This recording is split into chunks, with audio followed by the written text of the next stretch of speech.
Fuga record di laureati dalla Sicilia, anche se sono pochi rispetto alla media nazionale. Siamo penultimi per studenti che si iscrivono all'università dopo il diploma e per numero di bambini iscritti alla scuola materna. Questo è il triste primato della Sicilia. Secondo l'Istat, l'Istituto di Statistica, il benessere equo e sostenibile passa attraverso il livello di istruzione della popolazione di un determinato territorio. E dai dati pubblicati in questi giorni la Sicilia non è una regione equa e sostenibile nel campo dell'istruzione, con alcune province siciliane che crollano agli ultimi posti. La Sicilia dovrà lavorare molto per colmare il gap con le altre regioni italiane ed offrire un livello di formazione adeguato per evitare la fuga dei nostri migliori talenti, che trovano all'estero migliori opportunità e prospettive. Dai dati pubblicati tra il 2012 e il 2017, la percentuale di giovani laureati siciliani che ha preferito fare la valigia verso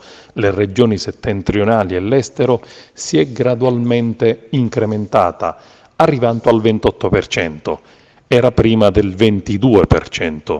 Un materiale umano, quello dei giovani laureati, che la Sicilia perde a favore delle regioni che offrono più chance lavorative. Non è difficile immaginare i motivi per i quali tanti giovani di livello lasciano la terra di origine per trasferirsi oltre lo stretto. Fra le province in fuga con i migliori cervelli vi è Caltanissetta, poi Enna, Agrigento e in ultimo Palermo. Speriamo quanto prima di poter invertire questo primato, che può passare solamente attraverso un processo di riforme strutturali ed una maggiore crescita economica e culturale dell'isola, che consente ai nostri giovani di rimanere e ai cervelli di ritornare in questa splendida terra chiamata Sicilia.